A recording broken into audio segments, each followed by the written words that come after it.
Tiba-tiba suaranya jadi hilang. Sejauh mata memandang hijau ya, jadi sejuk matanya. Oke. Hari ini kita mau melihat tema Natal. Sebab itu hendaklah kamu juga siap sedia, karena anak manusia datang pada saat yang tidak kamu duga. Apa maksud anak manusia datang? Anak manusia datang itu menunjuk kepada kedatangan Tuhan Yesus yang kedua kali. Ya, semua pasti udah tahu ya. Nah, sekarang mari kita lihat sebenarnya yang mau kita lihat dari ayat ini apa? Perhatikan ada kata siap sedia. Ya, dalam kamus besar bahasa Indonesia, siap sedia itu artinya sudah bersedia untuk, bukan mau, bukan sedang, bukan akan, tapi sudah digaris bawahi ya, sudah digaris bawahi. Kemudian berjaga-jaga itu tidur semalam, tidak tidur semalam suntuk, gadang ya, tapi bukan begadang yang negatif. Bersiap-siap, bersiap sedia, berawas-awas, berhati-hati. Kita simpan dulu ini, arti ini kita simpan dulu ya, nanti kita lihat lagi. Apa hubungannya tema kita dengan arti siap sedia? Nah, iya saya. Tanda-tanda kedatangan Tuhan Yesus yang kedua kali sudah tercatat di dalam Alkitab. Di dalam Matius pasal 24 ayat 1 sampai 28 dicatat. Di situ ada perang, di situ ada slide yang ketiga. Oke. Ada perang, ada penganiayaan, bencana alam, Mesias palsu. Tapi agak ngeri kalau pembahasan ini kita bahas di perayaan Natal, ya, karena perayaan Natal identik dengan sukacita. Agak ngeri kalau kita membahas tentang penderitaan. Jadi itu dibahas nanti. Bapak Ibu bisa baca di Alkitab ayat 1 sampai 28 itu semua ada. Kalau mau diseminarkan bisa 1 hari 1 malam, ya. Jadi itu tidak kita bahas. Kemudian ayat ya ke 36. Tidak ada seorang pun yang tahu tentang kapan, di mana, bagaimana Tuhan Yesus datang kedua kali. Malaikat tidak tahu. Tuhan Yesus pada saat hidup di dunia pun tidak tahu. Yang tahu hanya di kedatangan Tuhan Yesus seperti ayat 43, seperti pencuri. Saya tanya Bapak Ibu, apakah ada pencuri yang bilang-bilang mau curi barang? Gak ada, ya. Pencuri datang ketika kita tidak siap, ketika kita tidak tahu.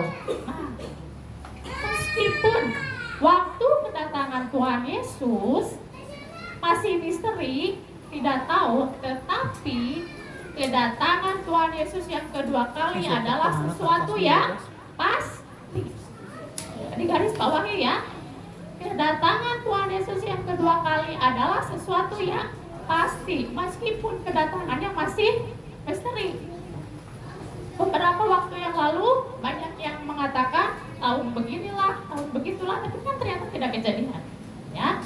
Karena tidak ada satu orang pun yang tahu, ya. Nah, oke. Ternyata kalau kita lihat ayat 37 sampai yang ke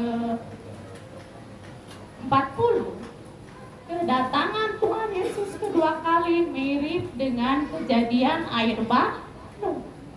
Ada yang tidak tahu kejadian Nuh dan bahteranya? Semua tahu? Semua tahu? Oh, kayaknya nggak pada tahu ya, pokoknya nggak pada jawab. Semua tahu peristiwa Nuh dan bahteranya? Dia membuat bahtera di mana? Di atas gunung. Biasanya bahtera dibuat di mana? Di laut. Nah, oke, kita mulai satu-satu. Ayat yang ke-38. Bagaimana persamaan kedatangan Yesus kedua kali dengan kejadian yang dialami oleh Nuh? Nuh dianggap gila. Nuh dianggap gila oleh masyarakat waktu itu karena dianggap orang kok aneh membuat bahtera di atas gunung. Udah gitu nggak jelas lagi omongannya. Katanya mau ada air bah, katanya Tuhan mau menghukum, bla bla bla bla bla bla. Ya, itu zaman Nuh. Sikap orang menerima pewarta firman. Bagaimana sekarang? Orang sekarang juga seperti itu. Kan Tuhan itu maha penyayang, pemaaf. Jadi kesalahan dan dosa itu dianggap biasa. Karena apa? Nanti minta ampun juga pasti Tuhan mengampuni. Benar nggak? Pada ngambung? Iya, karena kita punya anggapan kalau kita berbuat dosa pasti diampuni oleh Tuhan. Benar memang. Tetapi kenapa diulang-ulang terus dosanya? Padahal upah dosa adalah maut. Harusnya tidak boleh diulang, tapi kita punya pemikiran bahwa ketika kita gampang, gak apa-apa, besok melakukan dosa lagi, nanti diampuni lagi, besok melakukan dosa lagi, nanti diampuni lagi. Itulah sikap orang yang menerima pewarta firman. Nah, yang kedua, ayat yang ke-38. Mereka makan dan minum, kawin dan mengawinkan. Mereka hanya mengingat atau melakukan hal-hal yang bersifat duniawi, yang sifatnya fana, sementara, ya, yang hanya sifatnya sementara untuk saat ini aja. Nah, fokusnya ke situ, bukan kepada fokus hal-hal yang rohani, tapi hal-hal yang dianggap wah sekarang sedang tren. Nah, ya, sekarang itu sedang zaman-zamannya perkembangan itu mengikuti tren. Kalau kita sedang trennya merah, semua merah. Kalau trennya biru, semua biru. Itu kan, apalagi kalau orang-orang yang aktif di media sosial, pasti banyak. Nah, ya pasti banyak melihat perkembangan zaman. Yang ketiga, ada yang dibawa dan ada yang tinggal. Nuh beserta keluarganya, berapa orang yang selamat? Ada yang tahu? Siapa aja? Jadi nyanyi dong. Ya. Ya jadi nyanyi ya. Dari ini perhatikan baik-baik. Dari seluruh umat dunia, cuma 8 orang yang bukan 4. Cuma 8 orang yang selamat. Cuma keluarga Nuh. Bayangkan, dari seluruh umat manusia, bukan dari orang Banjaran aja, bukan orang Bandung, bukan Indonesia atau misalnya Asia Tenggara, bukan, seluruh umat dunia. Ya, yang tersisa, yang diselamatkan hanyalah 8 orang keluarga Nuh. Karena hanya mereka yang taat kepada perintah Tuhan. Sisanya musnah, dibinasakan oleh air bah. Nah, kalau kita lihat ayat 40 sama. Ada yang di ladang, ada yang di apa? Kalau ada yang 2 orang di ladang, 1 orang tinggal, 1 orang diangkat. Nah ya, jadi ternyata nih, kedatangan Tuhan Yesus yang kedua kali memisahkan orang benar dengan orang, memisahkan orang benar dengan orang jahat. Ya, ternyata kedatangan Tuhan Yesus yang kedua kali memisahkan orang benar dan orang jahat. Sekarang saya tanya, Bapak Ibu termasuk ke dalam golongan yang mana? Orang benar atau orang jahat? Atau setengah-setengah? Nggak ada ya.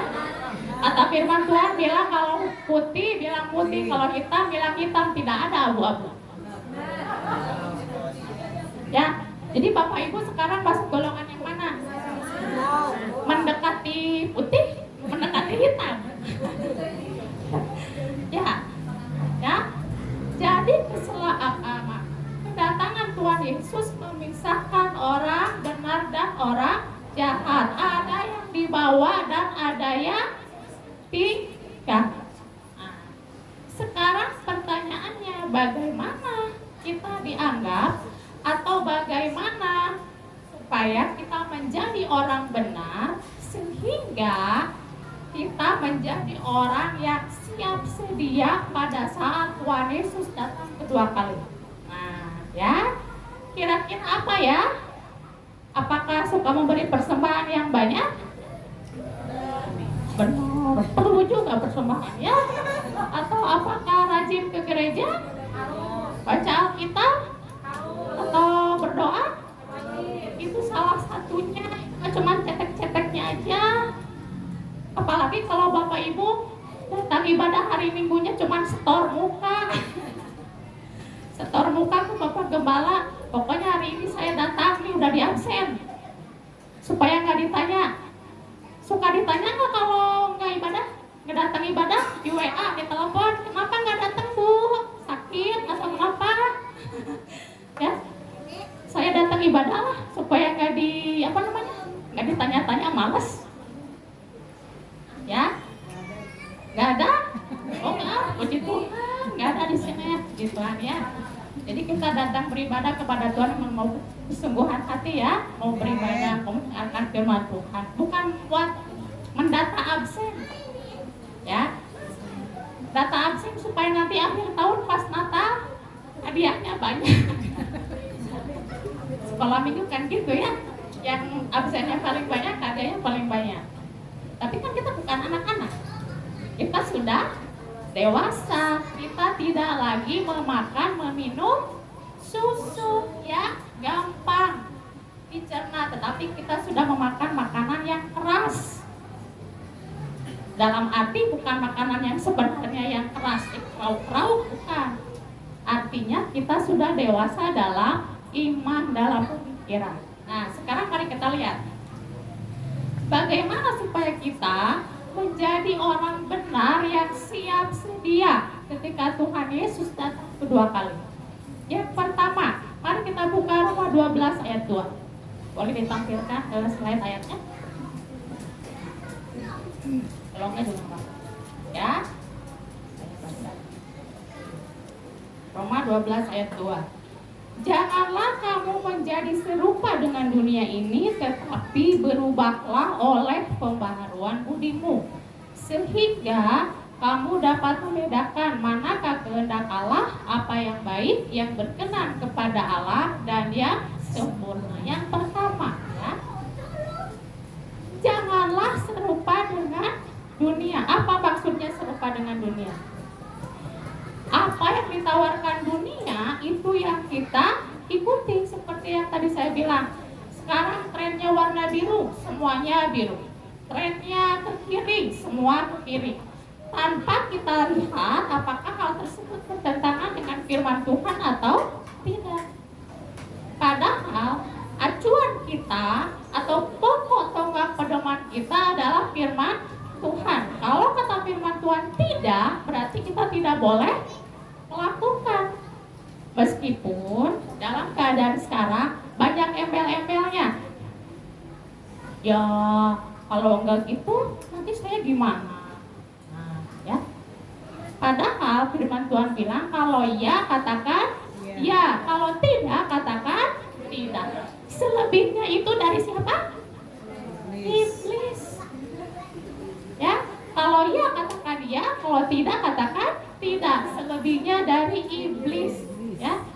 Nah, terus hati-hati ya, tidak boleh mengikuti perkembangan zaman, boleh. Kita tidak boleh menjadi orang konvensional. Artinya ketinggalan zaman sekali. Ya, nggak boleh juga. Nggak boleh juga. Kenapa? Kita harus terus mengikuti perkembangan zaman yang ada. Tren sekarang apa?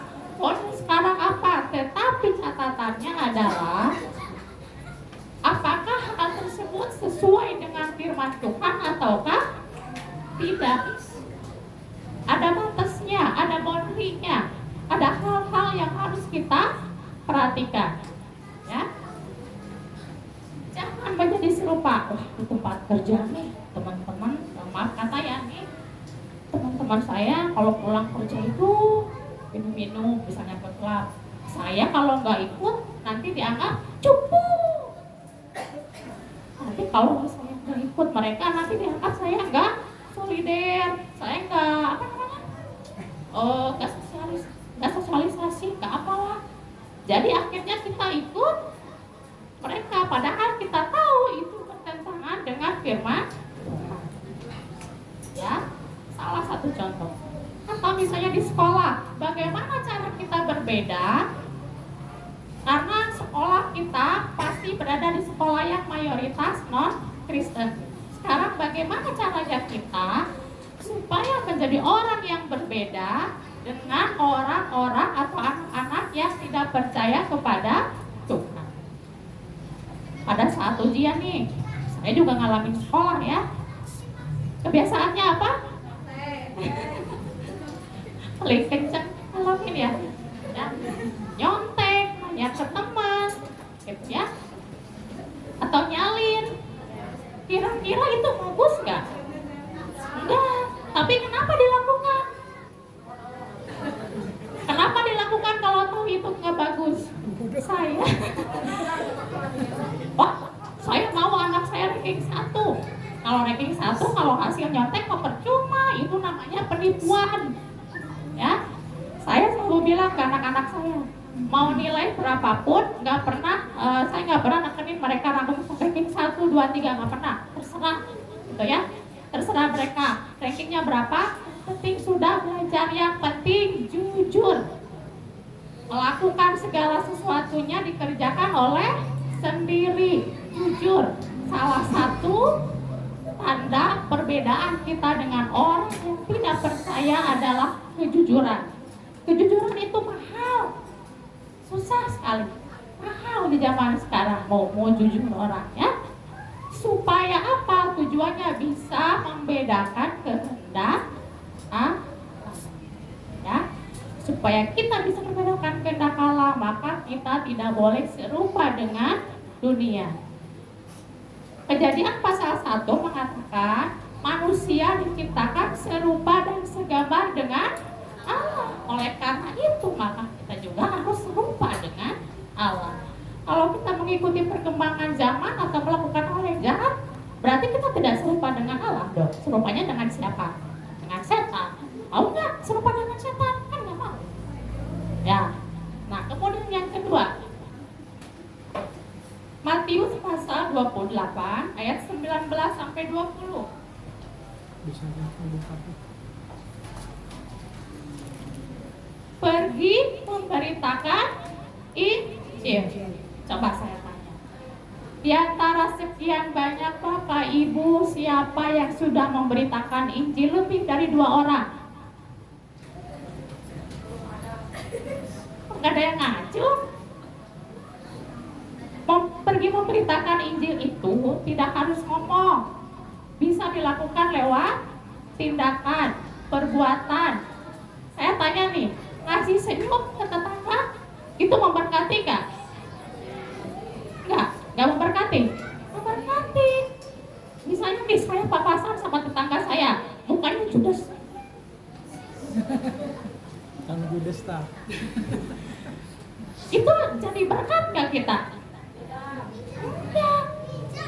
Nah, makanya ada filosofi tetangga kita bahwa senyum itu adalah ibadah. Itu kenapa begitu dibilangnya? Karena apa? Kita bisa memberkati orang, memberitakan Injil itu nggak harus selalu kita bawa Alkitab, tenteng gede-gede. Wah, di pasar teriak-teriak percayalah kepada Tuhan Yesus, ya kita keburu ditimpuk gitu. Ya, keburu dikebukin. Ada cara yang lebih halus. Kita memberitakan Injil melalui perbuatan kita, melalui tindakan kita sehari-hari. Tunjukkan bagaimana kita menjadi orang Kristen. Kalau kita masih ngomong kasar, berubah menjadi omongannya halus, bukan lemah lembut kayak saya suaranya kecil, bukan. Halus, sopan, beda ya dengan kasar. Kalau misalnya kita masih mencuri, ditinggalkan dong, kan sudah percaya Tuhan Yesus. Maaf nih, kalau misalnya nih, tapi agak frontal, karena ini tidak diketahui orang lain, tapi diketahui oleh masing-masing. Melihat video-video atau foto-foto yang negatif, senyum. Ya, yang tahu cuman kita sama Tuhan. Tetangga kita tahu nggak? Bapak Ibu Gembala tahu nggak? Kita suka lihat-lihat foto-foto, video-video yang kurang bagus. Tahu nggak? Nggak. Yang tahu cuman kita dan Tuhan. Kalau Bapak Ibu masih melihat hal tersebut, tinggalkan. Itu berdosa di hadapan Tuhan, menjijikkan. Tuhan bilang perbuatan yang menjijikkan. Ya. Kemudian kenapa kita harus pergi memberitakan Injil? Karena kita tidak boleh egois. Keselamatan itu Tuhan tunjukkan untuk semua orang, bukan buat salah satu suku, bukan salah satu negara, bukan, tapi untuk semua orang. Kenapa kita tidak memberitakan firman Tuhan ketika paman, bibi, adik, kakak, suami, istri, orang tua masih belum percaya kepada Tuhan? Sudah, Bu, saya sudah menceritakan tentang Tuhan Yesus, tapi dah keras kepala, gak mau mereka percaya. Terus-terusan. Karena apa? Roh Kudus bekerja, kita menyampaikan firman Tuhan, Roh Kudus yang bekerja menggerakkan hati mereka. Mungkin kita tidak lihat hasilnya sekarang, mungkin bisa tahun depan, mungkin bisa 5 tahun ke depan, 10 tahun ke depan, atau 20 tahun ke depan. Saya punya tempat les gratis ya, buat yang mau belajar sama aja. Ada bahasa Inggris, komputer, calistung, ibunya ada yang masak, segala macam ada. Kadang saya pikir kalau saya lagi down, lagi lelah, apa-apaan ya, saya tuh kayak capek. Anak-anak dari dulu ada yang sekarang udah nikah, ada yang sekarang udah punya anak. Les tersebut, tapi kok nggak ada yang percaya Tuhan. Nggak ada satupun dari mereka yang percaya Tuhan, yang mengikrarkan diri, mendeklarasikan diri sebagai orang Kristen, nggak ada.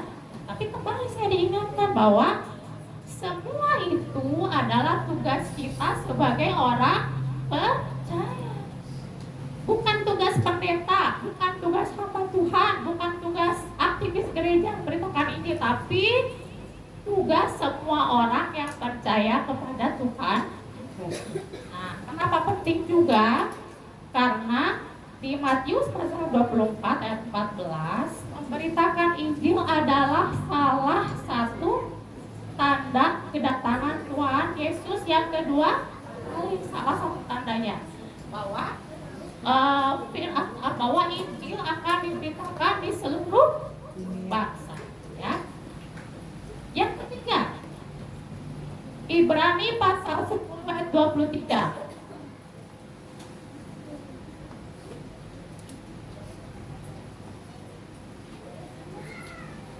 Marilah kita teguh berpegang pada pengakuan tentang pengharapan kita, sebab Ia yang menjanjikannya setia. Setia menjaga hubungan pribadi dengan Tuhan. Saya guru sekolah minggu, ya, saya senang mengajar anak-anak. Setiap minggu saya tanya, siapa yang minggu ini baca Alkitab? Dari sekian anak yang hadir, yang angkat tangan 4, 2. Siapa yang berdoa? Siapa yang suka berdoa? Kalau berdoa mah ya banyak. Doa makan, doa tidur. Bapak Ibu juga begitu? Doa makan, doa tidur, doa pokoknya kalau mau tidur aja, mau doa mau tidur aja baru doa, mau makan aja baru doa. Tetapi yang bagus adalah kita menyiapkan waktu pribadi dengan Tuhan.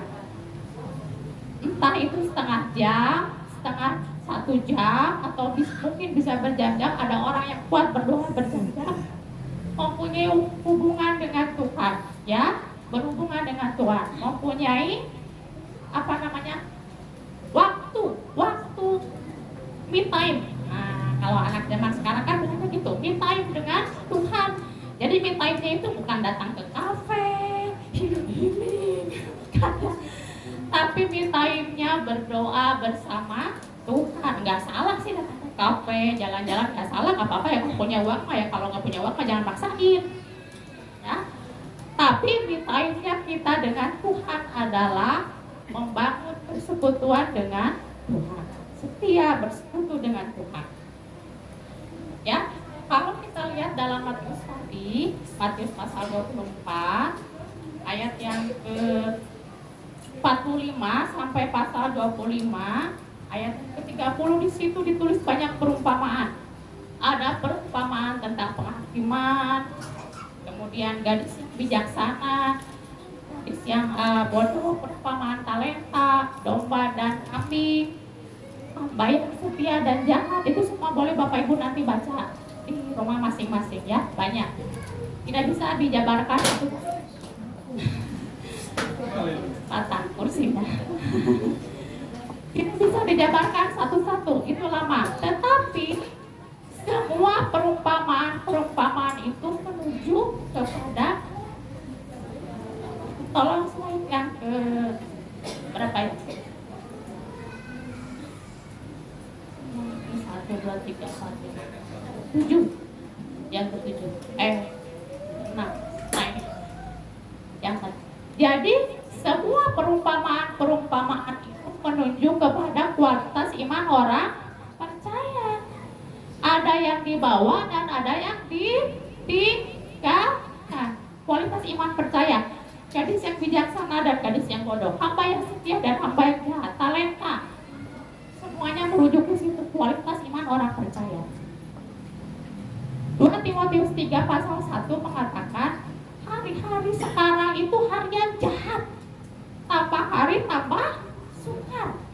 Ya, tambah sulit, kesulitan, kesukaran semakin meningkat. Iman kita pada tahun 80 atau 90 tidak bisa disamakan dengan iman kita tahun 2022. Nggak bisa. Tahun 80 belum ada iPhone 13. Tahun 90 belum ada NMAX.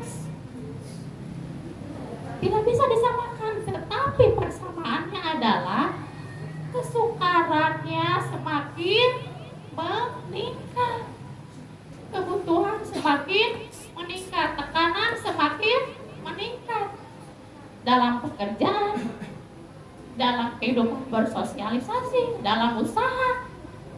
Tidak ada yang tidak mudah, semuanya pasti suka, ya, semuanya suka. Tekanan, kemudian permintaan, kemudian gaya hidup. Gaya hidup kita dituntut untuk selalu mengikuti perkembangan zaman dari masa ke masa. Kalau ini yang gampang aja, yang gampang. Misalnya tren mode pakaian tahun kemarin sama sekarang beda nggak? Sama nggak? Beda. Atau tren mode jajanan, tren mode jajanan beda. Tahun sekarang trennya apa? Boba, mixue, apa? Mixue. Sekarang mixue di mana-mana. Ya, benar nggak? Tahun lalu boba. Terus apa lagi? Yang sebelumnya Thai tea. Seblak. Ya, benar nggak? Setiap tahun perkembangan tren itu pasti berbeda.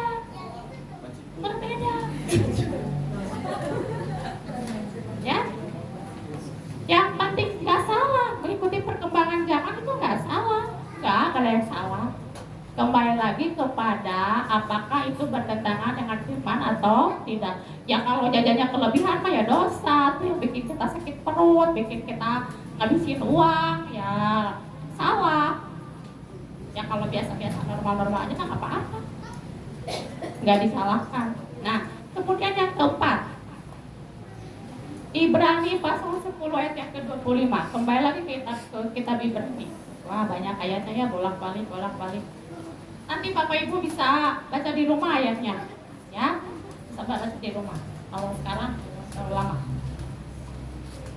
Berapa tadi? 10 ayat 25. Janganlah kita menjauhkan diri dari pertemuan-pertemuan ibadah kita seperti dibiasakan oleh beberapa orang. Tetapi marilah kita saling menasihati dan semakin giat melakukan menjelang hari Tuhan yang mendekat. Garis bawahi, semakin giat melakukannya menjelang hari Tuhan yang mendekat. Hari Tuhan di sini bisa dirujuk atau diartikan kedatangan Tuhan Yesus yang kedua kali. Nah, yang keempat adalah setia melakukan persekutuan. Coba kita ulang. Yang pertama tadi apa? Gak boleh lihat slide. Yang pertama apa? Udah lupa.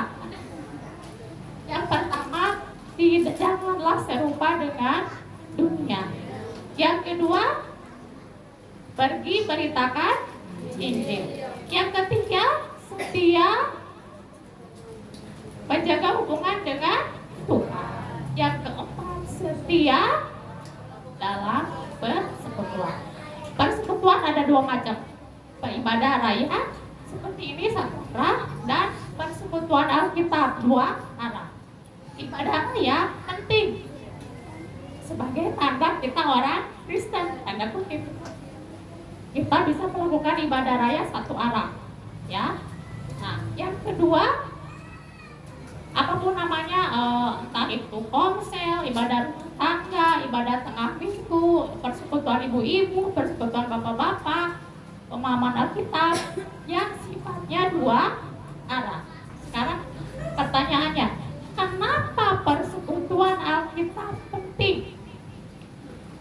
Saya malas nih persekutuan Alkitab.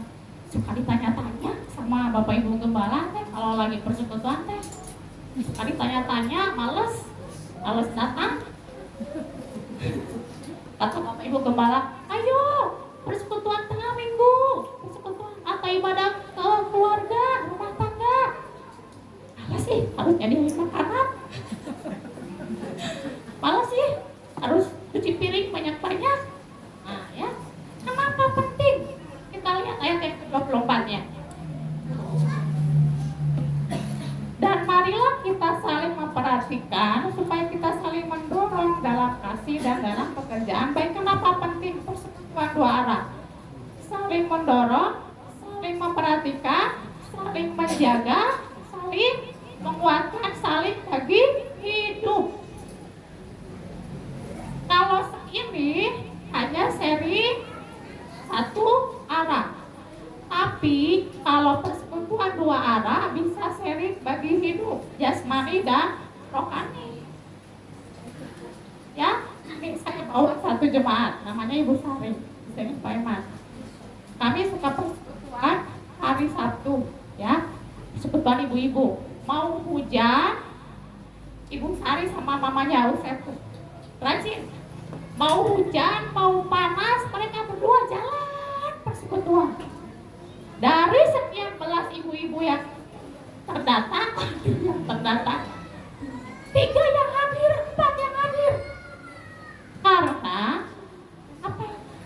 Mereka punya keyakinan dengan persekutuan itu, iman semakin dikuatkan. Kalau ibadah raya seperti ini kan Bapak Ibu tidak bisa bertanya. Kalau pertanyaannya satu-satu ditangkepin, nanti bisa beres jam berapa, pulang jam berapa malam, ya. Tetapi dalam persekutuan kita bisa saling sharing apa yang kita tidak ngerti, bisa diceritakan atau diceritakan dalam persekutuan. Ya, coba saya tanya dulu, Bapak Ibu Gembala, suka ngajak ini nggak ibadah rumah tangga, rumah minggu, ada apa? Cara datang. Pada puasa. Nggak pada datang. Aduh, males Bu. Soalnya kalau persekutuan teh ya, bukannya ibadah, ngomongin orang. Gitu. Atau ada di sini berarti ada di mana? Di mana-mana. Aduh Bu, males saya teh. Suka dikasih tugas bawa makanan. Atau males. Nanti kalau ada petugas bawa makanan, saya suka disuruh cuci piring. Masih persekutuan teh. Ada yang gitu kan? Gak ada.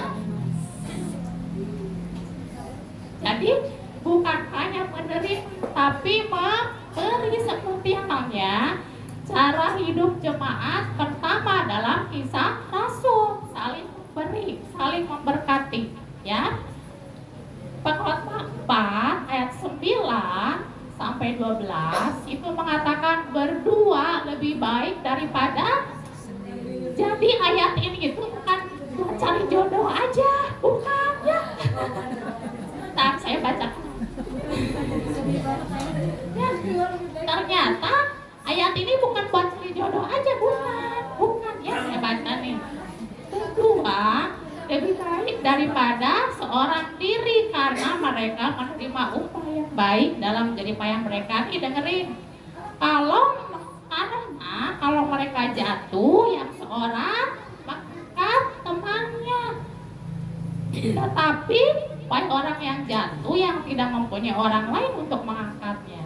Ya, jadi dua orang persekutuan, dua orang atau lebih itu lebih bagus. Kenapa? Bisa saling menguatkan. Aduh, zaman sekarang mah udah zaman online, ibadah banyak di YouTube, bener nggak?